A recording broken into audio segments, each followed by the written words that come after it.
وسلم وبارك على سيدنا محمد وعلى آله وصحبه في كل لمحة ونفس عدد ما وسعه علم الله. اللهم صل وسلم وبارك على سيدنا محمد وعلى آله وصحبه في كل لمحة ونفس عدد ما وسعه علم الله.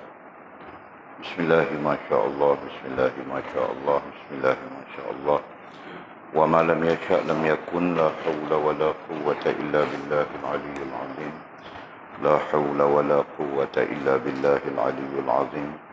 لا حول ولا قوة إلا بالله العلي العظيم.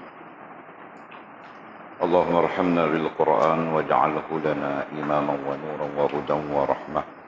اللهم ذكرنا منه ما نسينا، علمنا منه ما جهلنا، وارزقنا تلاوته آناء الليل وأطراف النهر، واجعله لنا حجة يا رب العالمين. اللهم افتح لنا فتوح العارفين، وارزقنا فهم النبيين، واجعلنا من عبادك الصالحين والمتقين يا رب العالمين. بسم الله الرحمن الرحيم. قال مصنف رحمه الله تعالى: نفعنا الله بعلمه وبكتابه في الدارين. اللهم آمين يا رب العالمين. وبعد قال: tiang yang menegakkan dunia adalah pemuka dunia, yakni para pemerintah. Mereka lah pemimpin dan ketua manusia sebagai khalifah Allah di permukaan bumi. Dari segi pengertian, bukan dari segi bentuknya. Hari ini adalah bayangan, sementara hari esok adalah kenyataan. Keberanian seseorang terhadap orang kafir ialah di dalam peperangan melawan mereka dan tabah dalam perlawanan tersebut.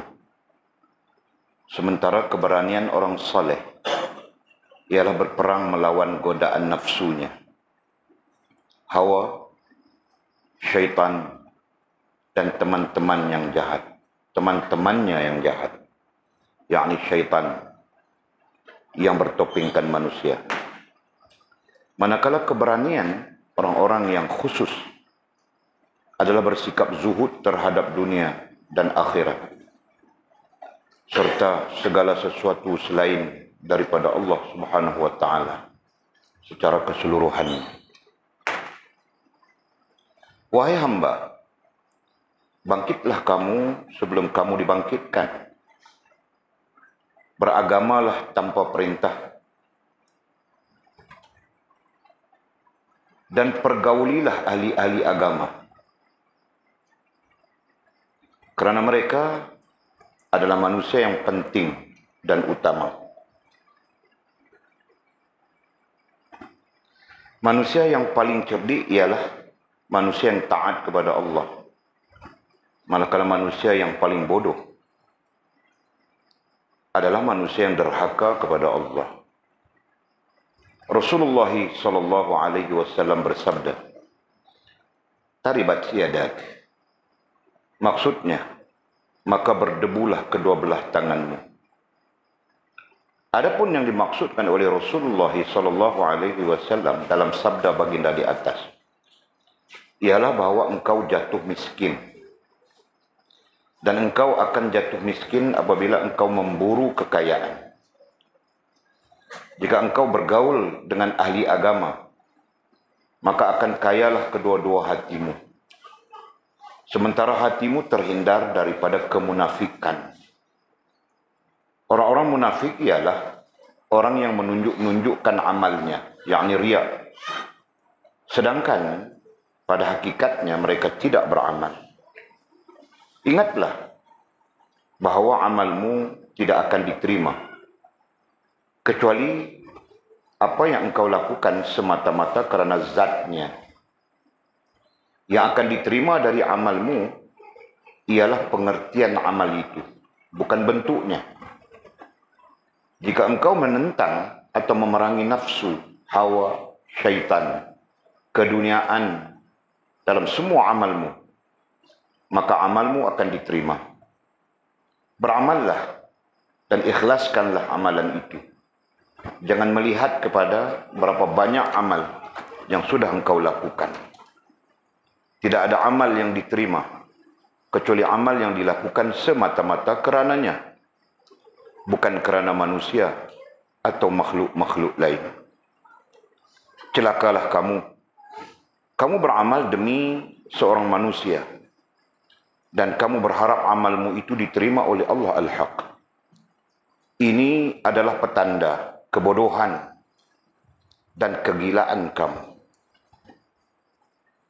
Jauhkanlah sifat-sifat buruk itu dari dirimu. Jauhilah sifat rakus, sombong, dan terlalu bergembira. Kurangilah kegembiraanmu dan perbanyak kesusahan dan kesedihan. Kesusahan atau kesedihan. Karena sekarang ini kamu sedang berada di negeri yang dipenuhi kesusahan dan kesedihan. Kamu sedang berada di negeri penjara.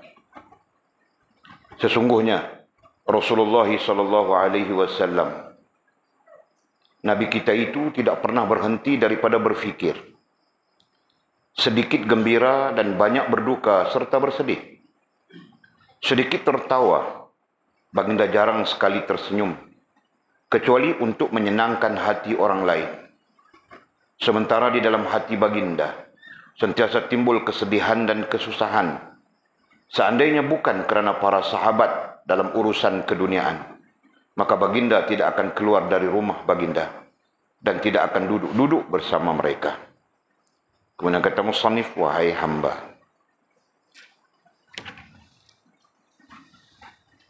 Alhamdulillah, semua alhamdulillah. Kita terlebih dulu panjatkan setinggi-tinggi syukur pada Allah SWT dengan limpah rahmat Allah pada malam yang berbahagia ini. Sekali lagi kita dapat kumpul secara mingguan untuk meneruskan pengajian kita, merujuk kepada kitab kita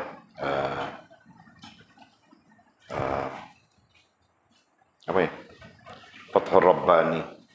Kitab kita Fathur Rabbani oleh Maulana Mursyid kita Syekh Abdul Qadir Jailani rahimahullah ta'ala. Kita panjatkan doa, kita panjatkan harapan setinggi-tingginya pada Allah SWT. Mudah-mudahan kita dilimpahkan rahmat dan dilimpahkan ilmu, ya, terkait dengan kerohanian yang sedang kita bincangkan. Dan mudah-mudahan juga kita menjadi hamba-hamba Allah Subhanahu wa ta'ala yang diterimanya. Amin ya rabbal alamin. Dan pada kesempatan ini kita sambung berbincang berdasarkan kepada teks kita pada majlis kelima. Masih lagi di majlis kelima kita bercakap tentang sebab-sebab kecintaan Allah Subhanahu wa ta'ala kepada hambanya, ataupun kita permudahkan bahasa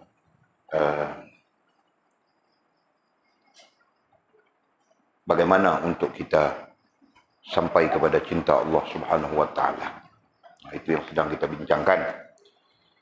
Mudah-mudahan topik ini juga membawa memberikan motivasi kepada kita, memberikan motivasi ilmiah, motivasi ilmu kepada kita, bahawa hakikatnya bukan saja melaksanakan perintah Allah SWT. Jauh lebih besar daripada itu adalah hubungan kasih, hubungan cinta dengan Allah SWT. Ya? Nah, itu yang kita perlu faham. Okey, jadi kita sambung lagi bimbingan pengajaran musannif kitab kita Maulana Syekh Abdul Qadir Jailani rahimahullah ta'ala terkait dengan hal yang kita sebutkan tadi. Sehingga kata musannif rahimahullah ta'ala, tiang yang menegakkan agama, tiang yang menegakkan dunia adalah pemuka dunia. Nah, itu kita faham saja. Tiang yang menegakkan dunia adalah pemuka dunia. Nah, contoh, ya, kita boleh bekerja Kalau kalau diatur. Nah, sudah tentu kerana adanya pemuka dunia. Pemuka, nah dia pun terjemah di sana ya. Pemuka dengan makna pemerintah. Kan? Kita boleh bekerja di sini, kita boleh bekerja, boleh melakukan apapun di bumi Malaysia ini kerana kita rakyat Malaysia. Betul? Nah, kita disebut rakyat kerana ada pemerintahnya. Ada penguasa kepada rakyat. Betul? Kita disebut rakyat. Betul, Jul? Nah, Bangladesh tidak disebut rakyat. Indonesia tidak disebut rakyat. Mereka disebut pendatang. Betul kan? Nah, hanya sahaja mereka diberikan kebenaran untuk melakukan aktiviti-aktiviti di dalam negara kita. Betul? Begitu. Jadi, penjelasan ini untuk menunjukkan kepada kita bahawa ada rakyat, ada pemerintah, ada negara. Ya kan? Jadi pemuka kepada dunia yang kita sebutkan tadi, rakyat, pemerintah, negara, itu ada pemukanya. Yakni para pemerintah. Pemukanya disebut para pemerintah. Para pemerintah dengan makna orang yang diberikan kuasa memerintah. Nah, itu tertakluk kepada bagaimana sistem siasat, sistem politik sebuah negara. Kan? Nah, kalau kita Malaysia ini sistemnya adalah undi. Kan? Undi daripada rakyat ini nantinya menentukan siapa yang memerintah. Begitu. Okey? Nah, yang penting kita faham, pada kehidupan dunia,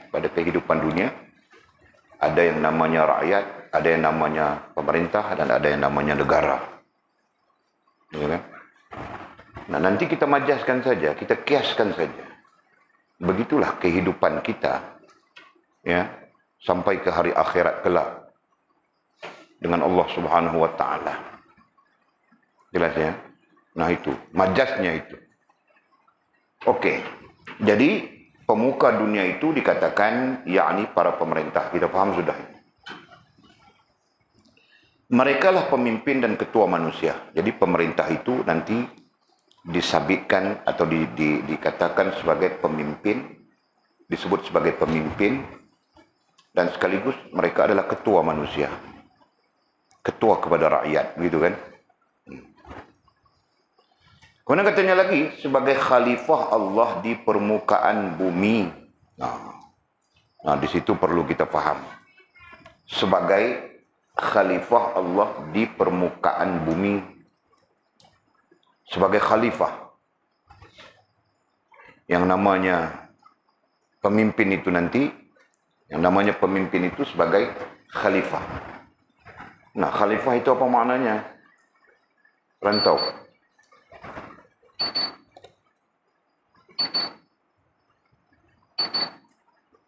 Nah, Walid ajar awal-awal dulu. Manusia adalah khalifah di muka bumi. Khalifah itu apa?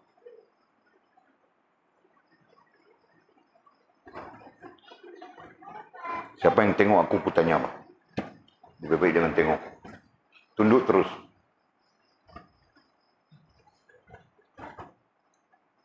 Nah, ini tutup muka terus. Wa idh qala rabbuka lil malaikati inni ja'ilun fil ardi khalifah. Itu dalilnya Al-Quran. Ya. Allah menjadikan Nabi Allah Adam alaihissalam. Bukan Nabi Adam saja. Bani Adam itu semuanya khalifah di atas muka bumi.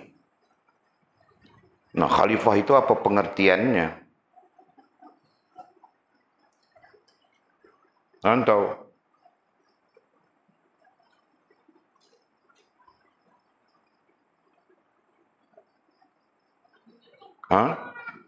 Lupa, bagus. Nah, Jul pun tidak mau tengok aku terus. Mizi yang tengok aku. Mizi. Khalifah itu apa maknanya?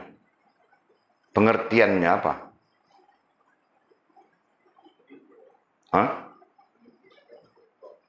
Pemimpin ataupun ketua. Nah, itu makna yang tidak syar'i. Makna luar daripada syar'i, luar daripada pengertian syar'i. Pemimpin, ketua.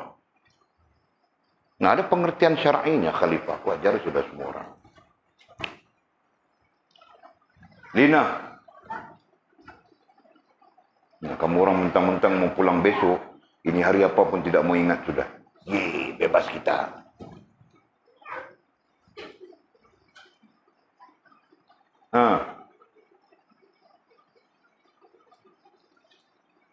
Kamu orang tidak baca Fathur Rahman ya? Semuanya ku catatkan dalam Fathur Rahman saja. Buka Fathur Rahman. Buka surat berapa? 15 kan?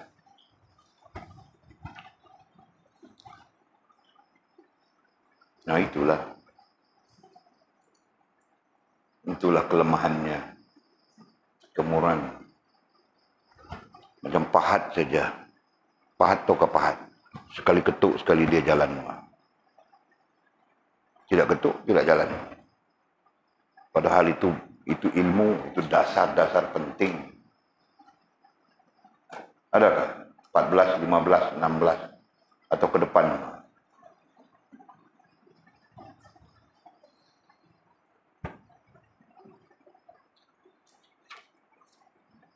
Ada makna khalifah itu. Manusia sebagai khalifah Allah di muka bumi. Nah, perkataan khalifah itu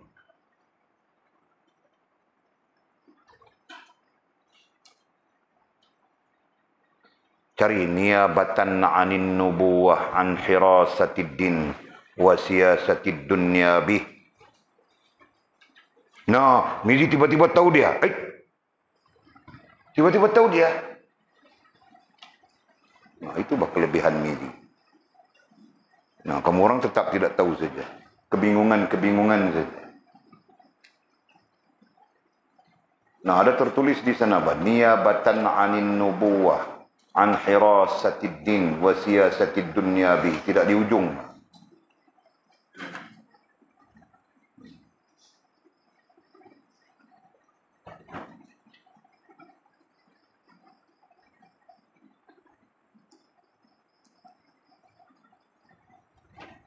Jumpakah? Muka surat berapa Mimi itu? Muka surat 33.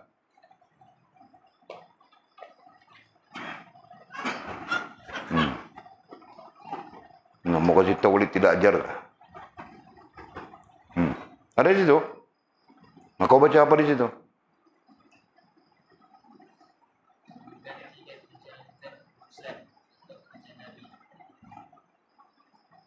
Di mana ada perkataan khalifah kah di situ?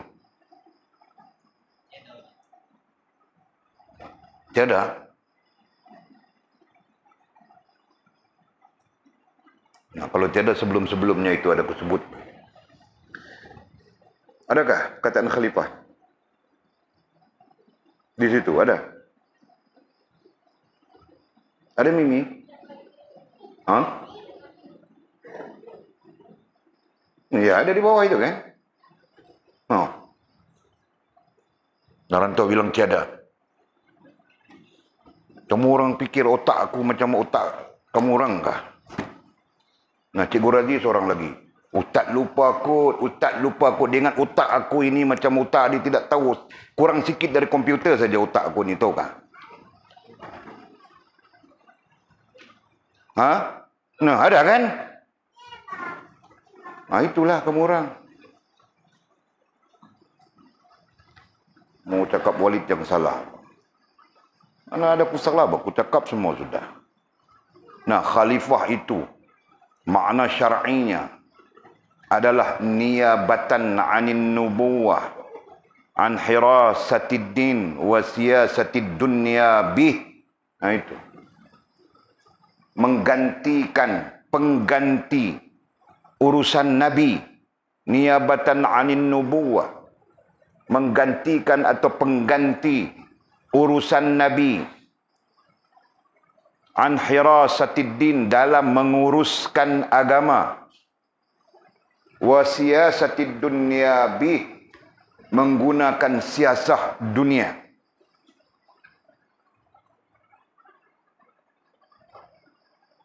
Nah, itu maknanya khalifah. Dan sekaligus itu juga maknanya Itu juga pemaknaan ke atas manusia. Itu juga pemaknaan ke atas manusia secara syarak, secara syar'i. Nah, jadi setiap manusia, setiap kita yang menepati taklif, ya, yang cukup taklif syaraknya, nah, dimaknakan dengan makna ini. Faham tak? Nah,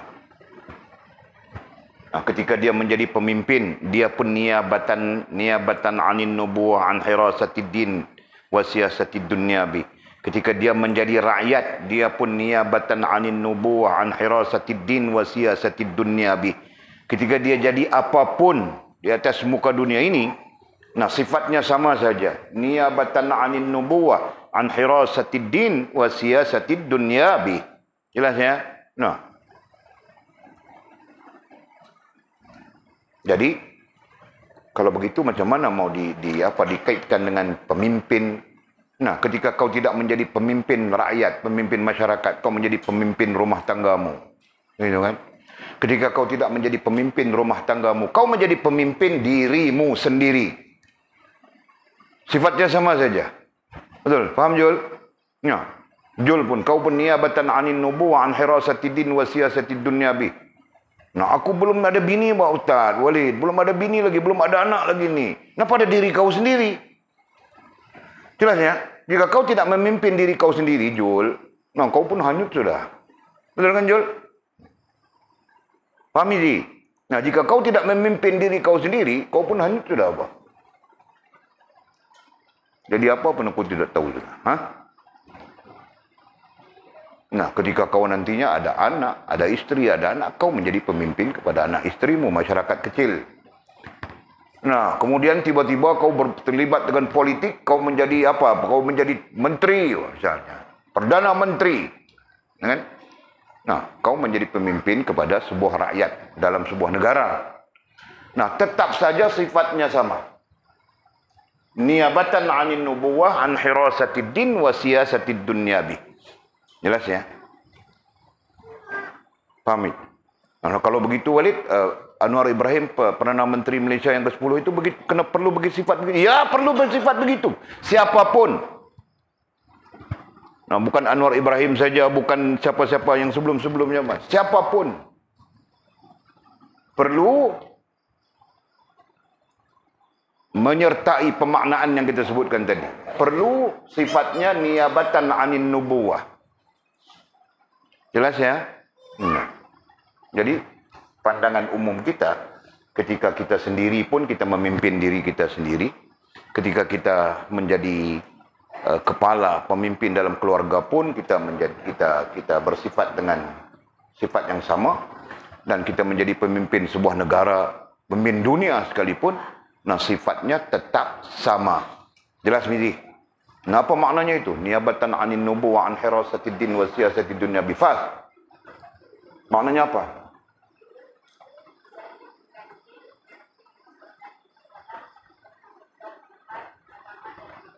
Sejak bila kau hafal itu? Sejak tadi? Okey, Pak. Nah, itu. Okey. Jadi katanya sebagai khalifah Allah di permukaan bumi. Kan? Nah, kemudian barulah. Itu makna asalnya. Dan itu adalah pemaknaan yang hakiki. Pemaknaan yang syar'i. Nah, adapun kemudian manusia menyalahinya. Faham tak? Nah, manusia menyalahi. Yang diri menyalahi pemaknaan khalifah itu. Faham tak? Nah, jadi rusak dia. Datang diri itu kemudian berkeluarga. Jadi suami. Jadi suami, jadi ayah. Kan? Nah, dia pun tidak memakai pemaknaan itu. Jadi rusak keluarga itu. Faham tak? Kemudian datang dalam bentuk sebuah negara. Pemimpinnya tidak memakai pemaknaan itu. Maka jadi rusak sebuah negara.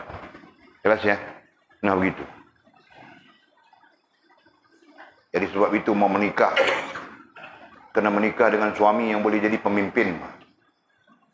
Suami yang menjadi khalifah. Bukan. Jangan main tangkap muat saja. Sesyok saja mau menikah. Sesyok saja mau menikah. Mana tu? Nah itulah. Karena itulah pemaknaannya. Jelas ya? Nah kau pun sebelum kau boleh jadi khalifah, kau jangan menikah Mizi. Buat rusak orang saja. Tuh kan? Okey. Kemudian katanya dari segi pengertiannya, itu dari segi pengertian disebutkan tadi yang di atas itu pemimpin, pemerintah, itu dari segi pengertian literal. Bukan maudhu'nya, bukan tafsirannya. Nah, sebagai khalifah, nah itu tafsirannya yang kita sebutkan tadi. Okey? Sebagai khalifah Allah di permukaan bumi. Mana katanya? Dari segi pengertian, bukan dari segi bentuknya.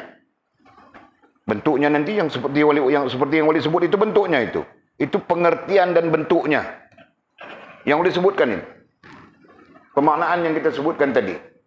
Jadi khalifah itu dari segi apa dia? Dari segi apa disebut? Dari segi pengertian literalnya pemimpin. Macam Mizi kau sebut tadi. Kan? Pengelola, pengurus dan sebagainya, dimaknakan begitu. Okey? Tapi dari segi syaraknya khalifah itu yang Walid sebut, yang kita sebutkan sudah tadi, itu semua perlu diingat ya. Jangan tidak ingat baik. Supaya kita tahu bah, kita punya responsibility, kita punya tanggung jawab. Ya. Kekhalifahan. Ya, kata para ulama, setiap kita membawa amanah, membawa tanggung jawab atau amanah kekhalifahan. Setiap individu. Nah, jadi ini tidak akan terlepas. Nanti kita akan disoal oleh Allah SWT tentang itu. Ya. Okey. Hari ini katanya.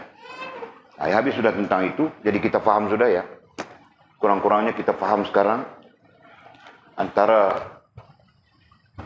tanggung jawab kita ya, sebagai khalifah.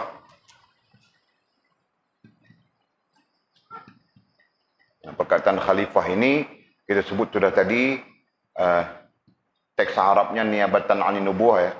Terjemahannya sebagai pengganti.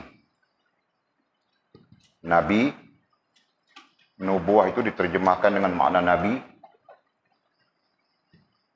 Sebagai pengganti Nabi dalam menguruskan agama, menggunakan siasah dunia. Ya. Nanti perkataan siasah perlu ditafsirkan. Okey? Menggunakan siasah dunia. Jadi kita semua memahami hal itu. Semua orang, ya. Semua orang adalah khalifah dengan pemaknaan ini. Ya kan? Bukan pemaknaan literal. Semua orang mempunyai tanggung jawab. Semua orang perlu memimpin diri sendiri. Memimpin masyarakat kecil, keluarga, memimpin negara. Nah, jika berada di keadaan-keadaan itu. Semua. Nah, ini bermaksud kita tidak boleh membiarkan diri kita tidak terikat dengan agama ya. Kita tidak boleh membiarkan diri kita tidak terikat atau tidak terurus dengan agama. Siapapun. Paham tak? Nah, itu perkataan yang perlu kita tanggap dulu. Nah, kemudian kata musannif sambungan. Hari ini adalah bayangan. Sementara hari esok adalah kenyataan. Nah, artinya apa itu? Artinya jangan kita pikir hari ini saja. Kita perlu pikir esok berarti ke depan. Ya. Nah, jika disimpulkan, jangan kau pikir dunia saja. Kau perlu pikir akhirat. Ya. Kesimpulannya. Jadi jika kita mau menafsirkan itu panjang ceritanya. Hari ini adalah bayangan. Nah, dunia ini, kehidupan dunia ini adalah bayangan. Kan? yang perlu kita fikirkan, nah itu adalah hari akhirat yang kekal, yang abadi. Nah itulah majas kepada hari ini. Nah hari ini itu dunia. Hari ini, nah itu dunia.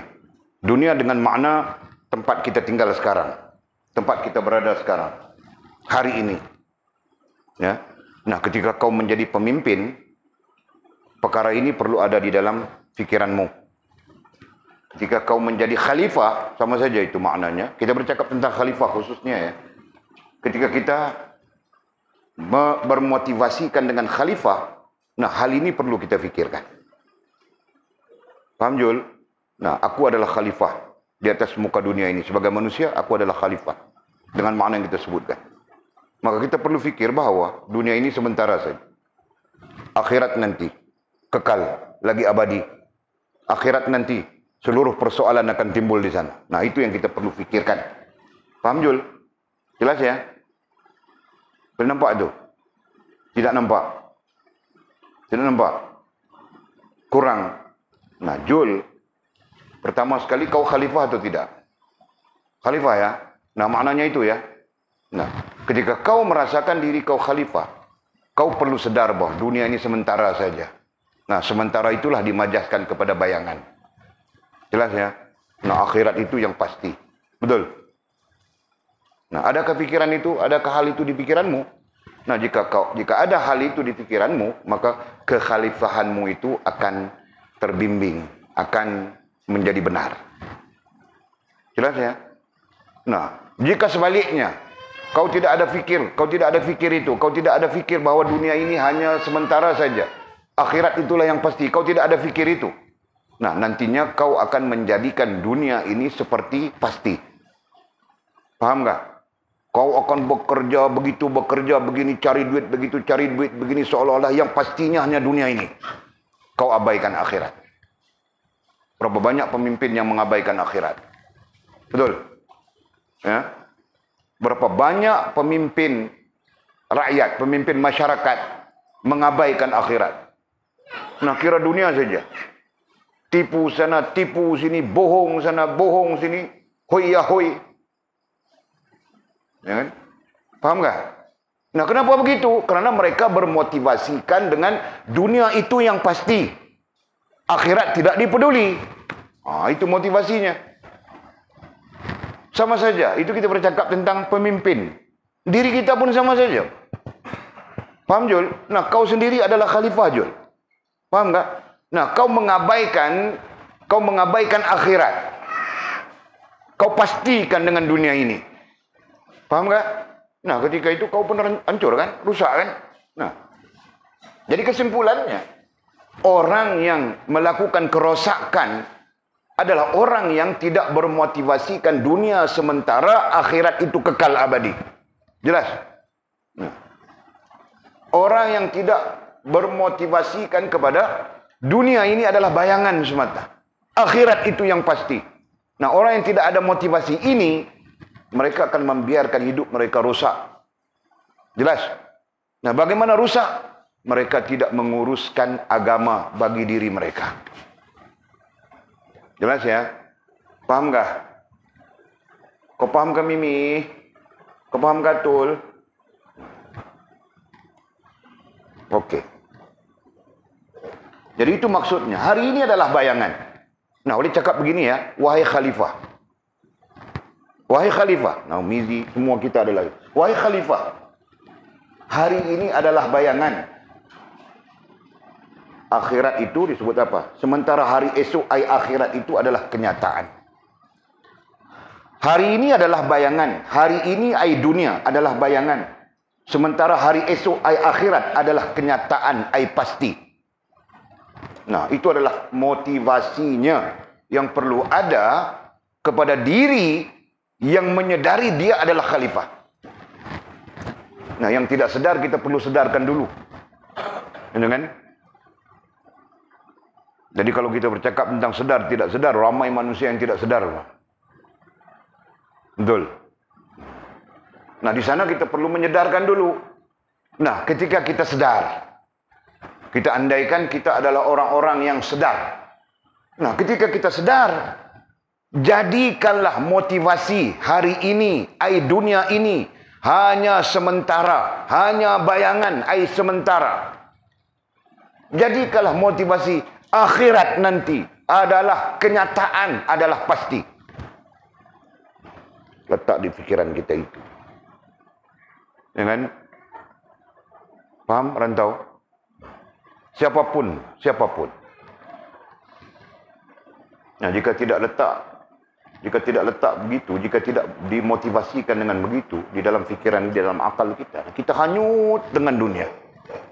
Ya kan? Ada saja hal-hal yang begitu begini yang syok gitu kan. Nah, malam ini besok Cina mau raya, malam ini mau mabuk bah. Nah, nanti ada yang jatuh parit, ada yang itu, ada yang gini, ada yang bawa kereta bercanggah jalan, macam-macam jadi. Ya kan? Boleh faham ke itu? Okey. Kemudian kata musannif, keberanian seseorang terhadap orang kafir ialah di dalam peperangan melawan mereka. Ini bercakap tentang keberanian. Kenapa perkataan keberanian muncul di sini? Nah, ini tentang apa? Tentang tindakan. Dengan musannif mengeluarkan perkataan ataupun istilahnya keberanian merujuk kepada tindakan. Betul kan? Nah, ada motivasi sudah kita sekarang. Pertama kita sedar kita adalah khalifah. Kita sedar itu. Nah, sekarang mesti ada tindakannya. Apa tindakannya? Ya kan? Nah, kau sedar sudah kau sebagai khalifah. Nah, ini maknanya sebagai pengganti Nabi dalam menguruskan agama, menggunakan siasat dunia. Sedar sudah itu. Nah, apa tindakanmu? Kau nganga saja begitu kah? Nah, kita tidak diajar nganga saja ya. Rasulullah SAW mengajarkan kita 4 perkara. Syariat, tarikat, hakikat, ma'rifat. Nah, semua itu perlu dicari dan dilaksanakan. Betul? Nah, Rasulullah mengajar kita 1, syariat. Kedua, hakikat, tarikat.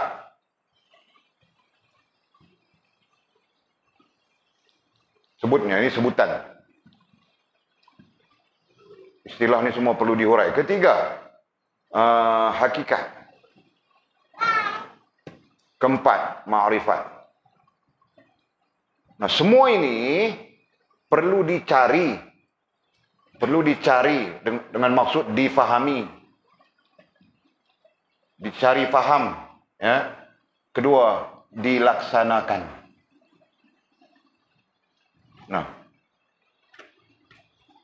Nah, dicari, dipahami, dicari, artinya dipahami. Mau faham macam mana? Kita mau faham macam mana, Jul? Cara mana kita mau faham? Belajar. Nah, pandai Jul belajar. Cara lain tidak ada kah? Mau faham? Tidak bolehkah kita pergi nganga kedai kopi? Kita faham bolehkah? Kita campur kawan-kawan ramai-ramai, bakar ayam. Nanti kan? Bolehkah? Boleh faham tak? Nah, artinya perlu belajar. Mau faham, perlu belajar. Kan? Faham sudah, nah perlu dilaksanakan.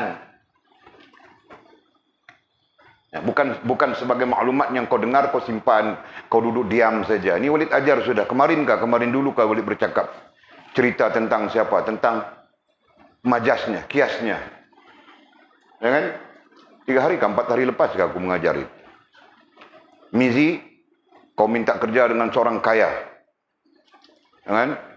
Nah, orang kaya itu kasih Mizi kerja, gaji 3.000. Kau punya kerja, basuh pinggan mangkuk, basuh pakaian, jemur pakaian, sapu sampah. Kan? Apa lagi? Bersih kawasan, misalnya. 5 kerja diberi kepada Mizi. Nah, Mizi pun kerja. Bagus dia kerja. Satu hari, tuan rumah keluar pergi ke market, pergi beli ikan. Tinggal anaknya di rumah. Anaknya itu nakal, misalnya. Keluar dia daripada rumah. Bangun tidur, keluar daripada rumah. Pergi ke kolam mandi. Terjun dia dalam kolam mandi. Anaknya umur 3 tahun saja. Terjun dalam kolam mandi. Lemas dia. Minta tolong, tolong, minta tolong. Mizi pun tidak peduli. Itu ceritanya kan? Nah, Mizi tengok anak itu keluar daripada bilik, berlari dia, pergi ke kolam mandi, terjun. Mizi tengok semuanya itu. Nah, Mizi tidak menegah. Anak itu pun lemas, kelemasan, minta tolong. Pun Mizi tengok semua itu. Mizi tidak peduli, dia jalankan kerjanya. Nah, jadi sepulangnya tuan rumah mencari anaknya, tidak jumpa. Tidak ada di bilik. Dia pun lihat, rupanya anaknya ada di dalam kolam renang. Dia tengok dari atas, nampak anaknya dalam kolam renang. Timbul sudah. Mati sudah. Nah, dia pergi angkat anaknya, menangis-nangis dia. Dia pun panggil Mizi. Mizi, kau datang sini sekejap. Datang Pak Mizi. Ada kau lihat budak ini keluar? Ya, lihat. Kau nampak dia pergi kolam renang? Ya. Kau nampak dia terjun? Ya. Kau nampak dia lemas? Ya. Kau dengar dia minta tolong? Ya. Kenapa kau tidak tolong? Kerja saya hanya 5 saja, Tuan. Tuan, kerjaku 5 saja. Basuh pinggan. Apa lagi tadi? Sapu sampah. Apa tadi 5? Buang sampah. Nah, semua sekali. 5 saja. Itu saja kerjaku. Kan? Adapun anak tuan mau mati kah, mau lemas kah, mau terjun kolam kah, itu bukan kerjaku. Nah, agak-agak tuan ini akan buat apa dengan kau Mizi? Tuan rumah itu. Nah, dia mungkin halau kau itu kan. Nah, pergi kau Mizi. Nah, majas itulah dikiaskan kita dengan Allah Subhanahu wa taala. Paham kan? Nah, apakah kita hanya setakat 5 waktu itu mengucap 2 kalimah syahadat, sembahyang 5 waktu, puasa Ramadan, zakat dan mengerjakan haji? Ada kalimah itu saja. Paham enggak? Nah, itulah yang kita kaitkan tadi. Berarti ada perkara lagi yang perlu dilaksanakan. Itulah yang disebut sebagai siasah dunia. Tahukah? Ada banyak lagi perkara-perkara yang menuntut kita melaksanakannya, ya, yang pada dasarnya bukan disyar'ikan, tetapi menuntut kita melaksanakannya. Nah itu, oke? Jadi Walid cakap tentang keberanian. Ini istilah yang menyebabkan Walid bercakap tentang ini ya. Nah, keberanian itu satu istilah yang muncul di sini untuk menggambarkan tentang tindakan, menggambarkan tentang pelaksanaan. Nah, ketika menyadari kita sebagai khalifah, motivasinya ada sudah. Hidup dunia ini hanya bayangan saja. Akhirat itulah yang nyata, akhirat itulah yang pasti. Nah, terserah kita. Kita mau buat macam mana dengan dunia ini. Ada orang yang cuba hidup di dunia ini untuk seronok. Oh, dia seronok begitu, dia seronok begini, dia seronok begitu. Padahal benda-benda ini merusakkan dia. Ada orang yang cuba hidup dunia ini untuk mencari kesenangan, menipu begitu, menipu begini dan sebagainya. Ya, yang penting dia sampai kepada keseronokannya. Padahal hidup dunianya hanya bayangan. Paham nggak? Hanya kepalsuan. Hanya sementara. Nah, apapun istilahnya. Yang nyata, yang pasti itu nanti di hari akhirat. Ya. Nah, jadi orang yang motivasi ini melekat di kepalanya, nah dia akan terdorong untuk menjaga keadaan di hari akhirat kelak. Paham Jul? Nah, begitu. Dia akan nanti terdorong untuk melakukan kebaikan-kebaikan yang menyelamatkannya di hari akhirat kelak. Jelas ya? Oke, sekarang balik kita kepada poin ini. Kita perlu bertindak. Jadi musannif mendatangkan lagi majas. Katanya keberanian seseorang terhadap orang kafir ialah di dalam peperangan melawan mereka dan tabah dalam peperangan tersebut. Nah, keberanian itu bagian daripada tindakan. Ini berarti kita berani bertindak untuk merubah keadaan kita sesuai dengan yang kita sebutkan. Sesuai kita sebagai khalifah, sesuai dengan motivasi kekhalifahan yang kita sebutkan tadi. Ya. Nah, jika kita sedar sudah, dunia sementara saja. Kau mau kalang kabut apa dengan dunia? Kenapa kau perlu zalim kepada orang lain? Misalnya kan? Nah, dunia sementara saja, tidak perlu zalim kepada orang lain. Tidak perlu zalim kepada diri sendiri. Begitu. Tidak perlu merusakkan diri.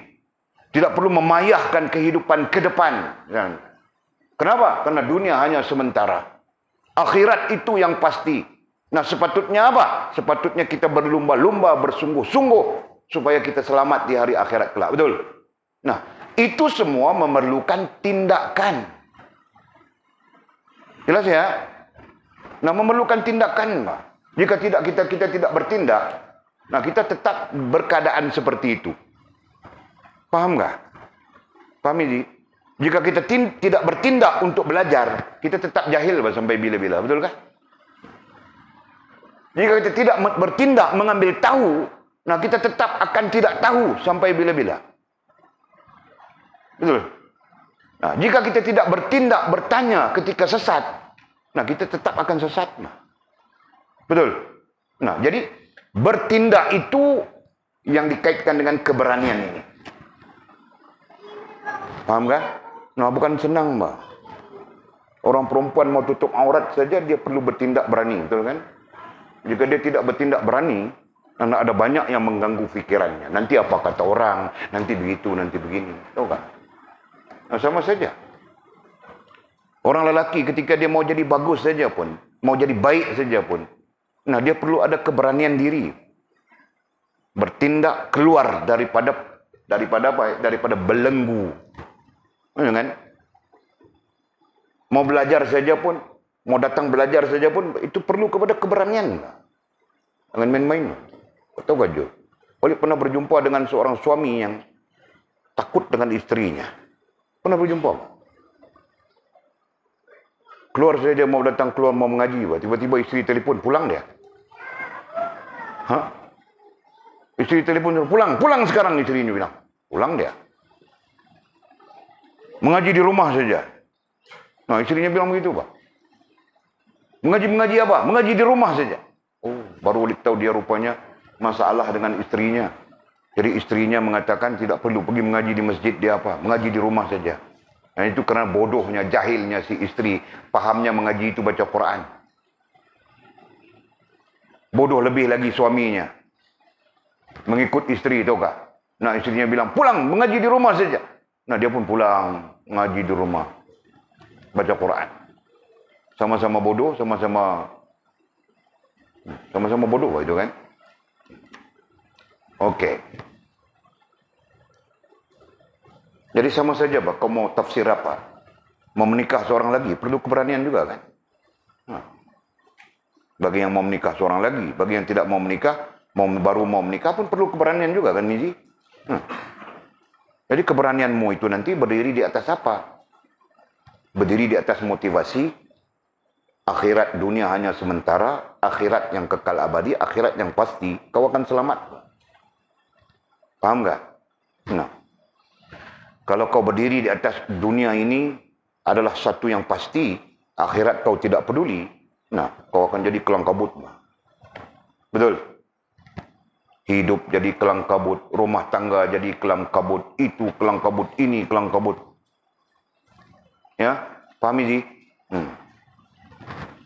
Oke. Terus, sementara keberanian orang saleh, ini kan, dia cakap tentang keberanian. Nah, Walid lebih menjurus kepada tindakan. Sementara keberanian orang saleh ialah berperang melawan godaan nafsu. Nah, ini bermula di sini kita ambil sebagai poin kita. Kita ambil sebagai apa ya? Sebagai motivasi, sebagai pengajaran kepada kita. Nah, jadi kalau sudah kita sebagai khalifah dan kita sudah termotivasi dengan dunia ini hanya sementara, dunia ini hanya bayangan, nah kita perlu berani merubah. Berani untuk berubah, gitu kan? Berani untuk merubah diri. Berani untuk mencari kefahaman. Berani untuk melaksanakan. Nah, itu. Walaupun istilah berani ini kita pakai, tetapi keterkaitan berani itu adalah dengan pelaksanaan. Nah, artinya perlu pelaksanaan, perlu ada tindakan. Nah, kau tahu saja, tapi kau tidak bertindak, ya menurut strukturnya, nah itu tidak membawa kebaikan apapun. Dalam istilah ilmu dipanggil beramal. Kita tahu kita perlu beramal. Nah, maksudnya begitu kan? Ya. Nah, kau tahu tapi kau tidak beramal, apa faedahnya? Okey. Jadi ini yang kita ambil. Yang kedua ini, keberanian yang pertama tadi, nah itu satu hal. Yang kedua ini, sementara keberanian orang soleh, nah, kita perlu ambil pengajaran di situ. Kita mau jadi orang soleh, betul kan? Soleh dengan makna baik. Soleh, orang soleh, soleh, solehah dengan makna baik. Baik menurut Al-Quran dan Sunnah, bukan baik menurut akal kita. Ya, baik menurut Al-Quran dan Sunnah. Nah, menurut Al-Quran dan Sunnah, orang yang baik itu antaranya adalah orang yang mendirikan solat. Nah, kalau tidak mendirikan solat, pada sisi Al-Quran dan Sunnah itu adalah manusia yang sangat tidak baik. Jelas ya? Nah.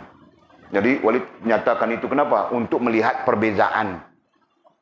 Kadang-kadang kita sendiri pun tidak tahu baik itu ukurannya apa. Nah, dia tidak kacau orang, diam, duduk diam saja dia. Tapi dia tidak solat saja. Nah, itu dia yang paling buruk, Pak. Ya, karena hadis Nabi SAW menyatakan manusia yang paling buruk, hamba yang paling buruk di dunia, ya, terkait orang-orang Islam itu adalah orang yang tidak solat. Jadi kita mau nyatakan macam mana? Itu disebut oleh Nabi SAW. Ya. Okey, jadi katanya sementara keberanian, kalau kaitkan dengan tindakan tadi ya, pelaksanaan. Orang soleh, orang yang baik, ialah berperang melawan godaan nafsunya. Nah, kita perlu berani tadi sudah disebut sudah ya. Kita perlu berani bertindak melawan godaan nafsunya. Melawan godaan nafsunya. Nah, istilahnya di sini berperang melawan. Nah, kita pun perlu berani berperang melawan godaan nafsunya. Melawan godaan nafsu kita sendiri. Karena nafsu itu menggoda kita saja. Godaan, nah boleh saja kita maknakan dengan ajakan. Ingat? Nafsu kita mengajak kita supaya ya, bercanggah dengan Allah SWT, bercanggah dengan Rasul, dengan apa yang diajarkan oleh Rasul. Nah, itu sifatnya nafsu kita berdasarkan kepada innan nafsa la'ammarakum bisu. Allah mengatakan begitu dan Nabi pun mengajarkan hal yang sama. Nafsu, ya, nafsu yang mana? Nafsu yang syahwah. Walid ajar sudah pengertian nafsu di situ ya. Nafsu, istilah nafsu. Ya. Ini bahagian daripada kerohanian, bahagian daripada elemen rohani. Di sana ada dua hal yang bermunculan. Satu disebut syahwah, satu disebut fitrah. Nah, kita mau sebut mana dulu? Kita sebut fitrah dulu ya.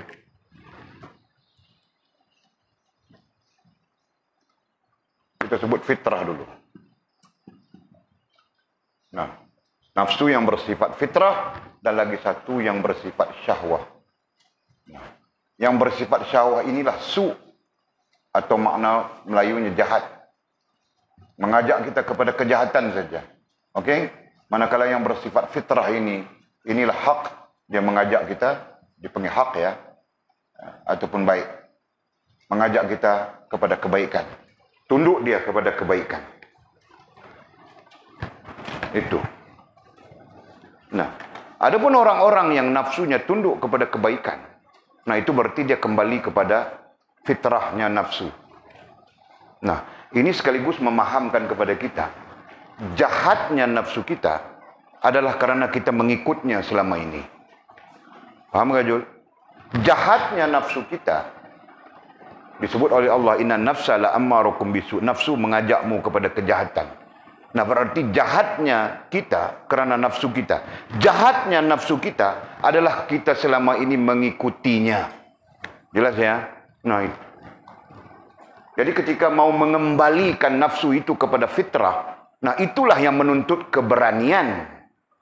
Itulah yang menuntut pelaksanaan. Dengan beranikah kita berubah? Nah, misalnya. Walid pernah ikut motivasi orang meniaga, mau meniaga juta-juta, tahu kan? Nah, dia orang motivasi meniaga juta-juta. Walid saja ikut, dia orang ajak. Ini grup apa direct selling, apa selling, Walid pun tidak tahu. Ketika itu saja join. Dia orang ajak join. Oh, ceritanya mau jadi jutawan saja. Kita perlu jadi jutawan. Tahun ini perlu jadi jutawan. Pendapatan kita begini. Nah, at the end, penghujungnya, beranikah kita berubah? Nah, itu pertanyaan. Dia tidak jawab, Pak. Dia tanya saja. Peserta-peserta itu dengar. Walid pun terdengar juga, Pak. Beranikah kita berubah? Jadi poinnya, beranikah kau bertindak untuk jadi jutawan? Paham kan? Nah, sama saja hal yang kita sedang sebut ini. Beranikah kita bertindak untuk menjadikan diri kita soleh? Untuk menjadikan diri kita solehah? Nah, itu. Nah, kadang-kadang kita tidak berani. Kenapa kita tidak berani? Karena ada hijab. Istilah ilmunya ada hijab. Ada dinding-dinding, ada tembok-tembok yang menyekat kita daripada berubah. Betul? Nah, itu. Kadang-kadang yang menyekat kita daripada berubah itu, kalau orang lelaki itu awek-aweknya. Kan? Aweknya tidak suka Mizi pakai serban. Macam mana Mizi mau berubah pakai serban? Aweknya pun cap ayam saja. Kan? Lainlah kalau aweknya itu pun dia mengaji pondok macam budak semalam. Malam ada satu budak Mizi. Kan rantau?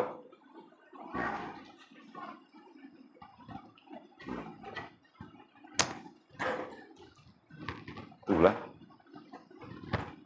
Walid tidak boleh bawa anak-anak saja, tahu kah? Nah, tapi budak itu mengaji pondok, ada tertibnya. Mau bercakap kita tanya saja maknya yang terjemah, Pak. Dia cakap dengan maknya, bahasa apa kita pun tidak tahu. Nah, tahu kah?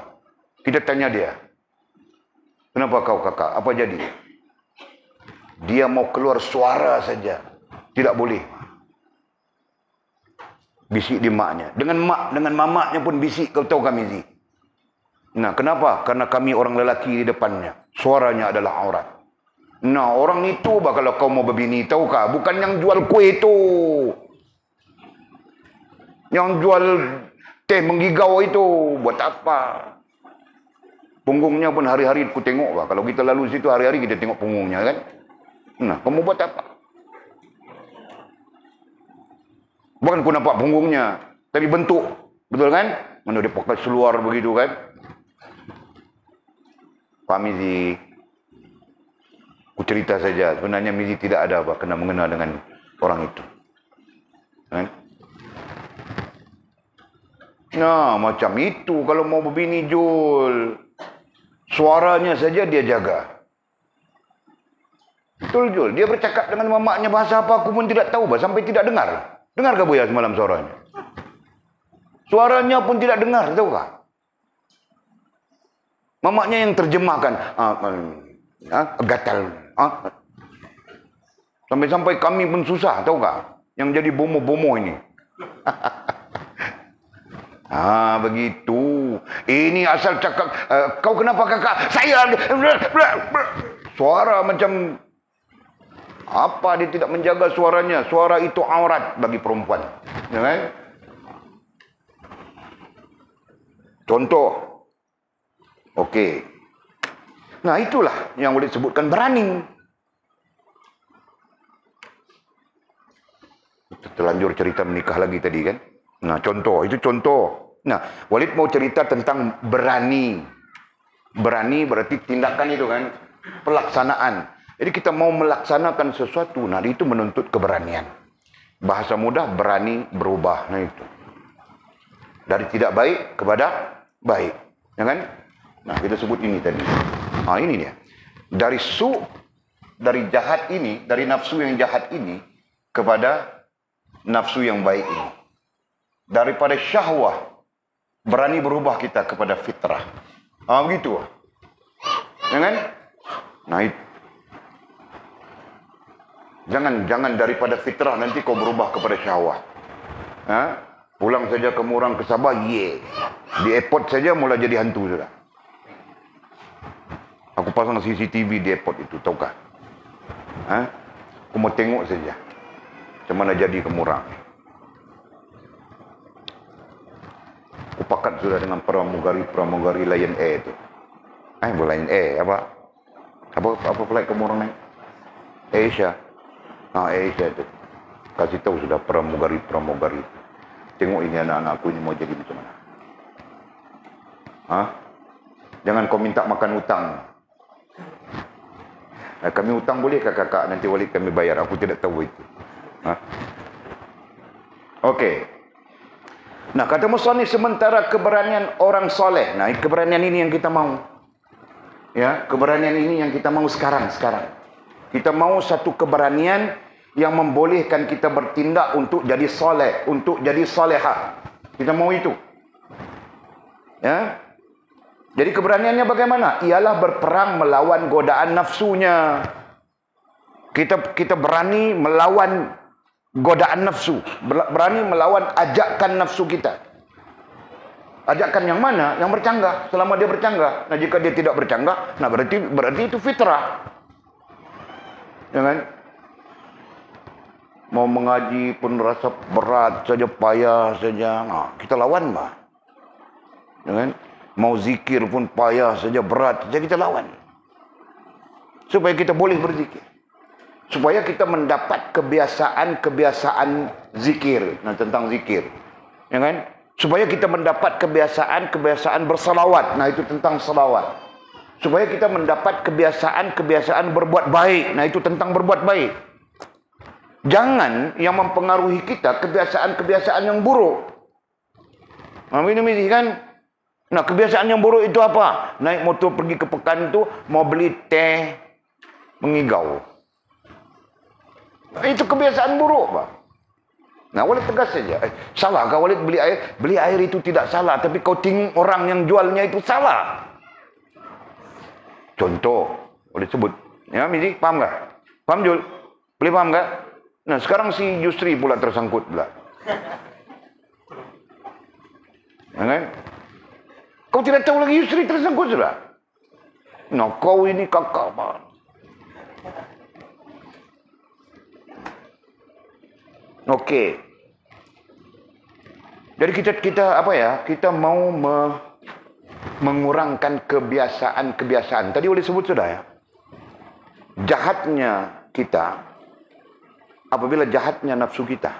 Jahatnya nafsu kita karena kita sudah terbiasa dengan sesuatu keadaan. Nah, itu. Paham tak? Nah, kita mau bawa pulang nafsu kita daripada jahat. Ya, Walid istilahkan jahat. Lara termasuk jahat. Betul kan? Nah, kita bawa nafsu kita pulang kepada fitrah.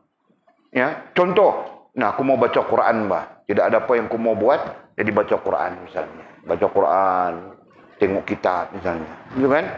Nah, itu berarti kita membawa nafsu kita kepada fitrah.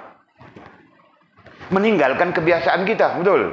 Nah, kebiasaan kita kalau ada masa kosong saja, mula kita merapu. Kan, kan? Itu kebiasaan kita. Ada masa kosong saja kita mula, begitu, begini. Sesuatu yang tidak menghubungkan kita dengan Allah SWT. Ya kan?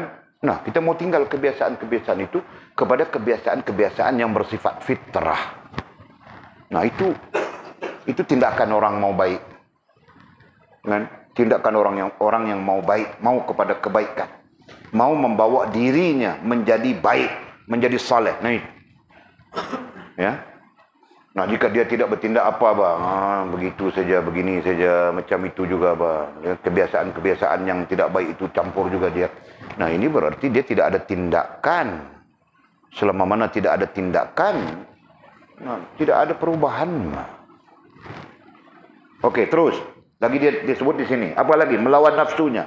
Hawa, katanya. Hawa adalah dimaknakan hawa itu dengan keinginan-keinginan. Kadang-kadang disatukan saja. Nafsu pun itu juga maknanya. Tapi perkataan ini datang berasingan, nah kita terjemahkan. Hawa dengan makna keinginan-keinginan. Ada juga memaknakan dengan yang diinginkan. Hawa itu yang diinginkan. Sebab itu orang lelaki menginginkan kaum Hawa. Mereka menjadi yang diinginkan. Betul kan? Nah, betul bahkan Mizi. Nah, okey. Kemudian katanya melawan lagi, berperang melawan syaitan katanya. Syaitan. Ini kita belajar sudah syaitan. Syaitan ini adalah karakter. Syaitan adalah karakter yang berkembang dengan nafsu kita. Ya kan? Syaitan adalah karakter yang berkembang dengan nafsu kita. Jadi kita ada pemaknaan jelas sudah itu. Syaitan, maknanya apa syaitan? Kita sebut sudah. Fas, maknanya apa syaitan itu?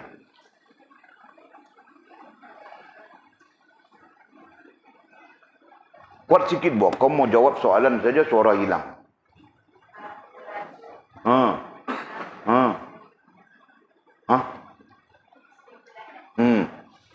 Syaitan, pemaknaan kepada syaitan itu adalah racun, adalah fitnah, adalah tipu daya. Itulah pemaknaan bagi perkataan syaitan. Ya kan? Nah, sekiranya dia syaitan itu adalah racun, adalah fitnah, adalah tipu daya daripada iblis. Ini kan? Daripada iblis.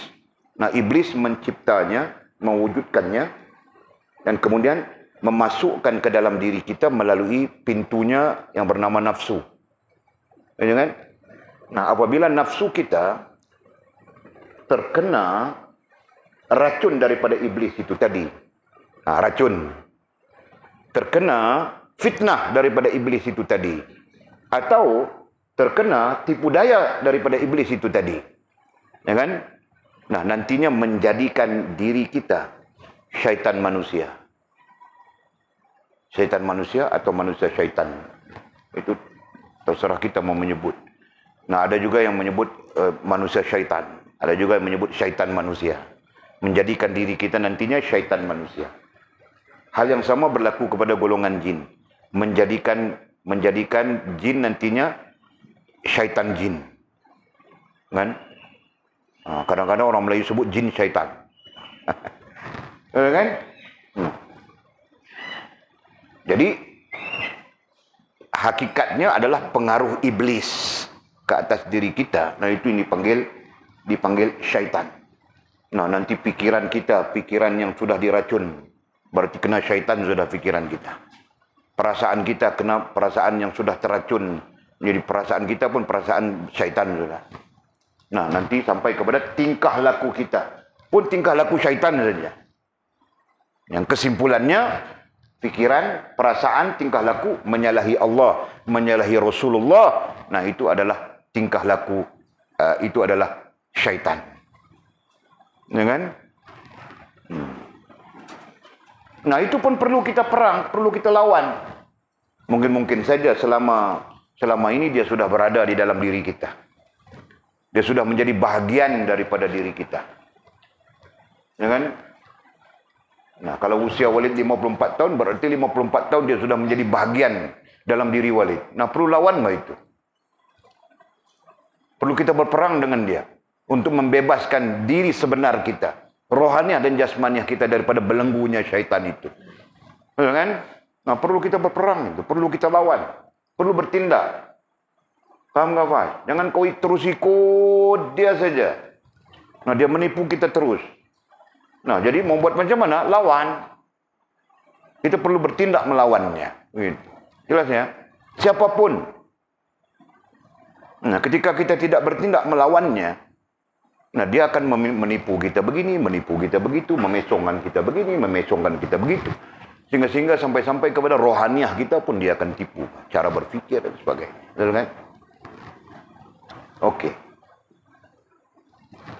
Lagi, apa yang perlu dilawan? Dan teman-temannya. Itu pun perlu dilawan juga. Dan teman-temannya yang jahat.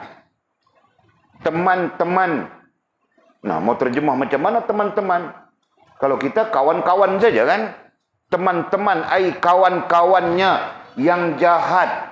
Apa maksud kawan-kawannya yang jahat? Yang tidak membawa, yang tidak menjurus kepada kebaikan, yang tidak menjurus kepada hubungan dan perhubungan yang baik dengan Allah Subhanahu wa taala. Itu. Nah, yang itu pun kita perlu juga berani melawan. Nah, istilahnya di sana berperang, takut ku mau sebut. Melawan saja memadai sudah. Dengan berani melawan. Nah, dengan makna berani bercanggah lah. Kau ni mau lawan macam mana? Nah, ini terkait dengan lawan diri sendiri itu kan. Nah, berani bercanggah. Gitu. Nah, kadang-kadang yang namanya teman-teman, yang nama kawan-kawan langsung tidak memberi manfaat kita kepada kebaikan, kan? Nah, Walid hidup 54 tahun. Nah, ini share dengan kamu orang saja, anak-anakku ya. Nah, aku tahu saja siapa kawan yang baik, siapa kawan yang jahat. Ada kawan yang memang membawa kita kepada kebaikan. Dan ada kawan yang memang membawa kita kepada keburukan. Kan? Kadang-kadang berselindung di antara keburukan itu dengan kebaikan. Nampak macam baik saja. Tapi di belakangnya buruk. Faham kami ini? Nah, itulah yang kita maksudkan teman-teman yang jahat itu tadi. Kan? Tentang berteman, berkawan ini Nabi mengajar kita dalam satu analogi yang sangat bagus. Bersuhbahlah dengan orang yang menjual wangian. Sekalipun engkau tidak membelinya, engkau tetap terbau wangi. Kan? Nah, itu di antara analoginya Nabi, sabdanya Nabi SAW. Bersuhbahlah kamu dengan si penjual wangian. Sekalipun engkau tidak membelinya, engkau tetap akan terbau wanginya. Betul, Midi? Nah, ini tentang yang kita sebutkan ini, tentang yang disebut oleh mursyid kita, Maulana Syekh Abdul Qadir Jailani rahimahullah ta'ala. Nah, sekiranya tidak membawa kita kepada kebaikan,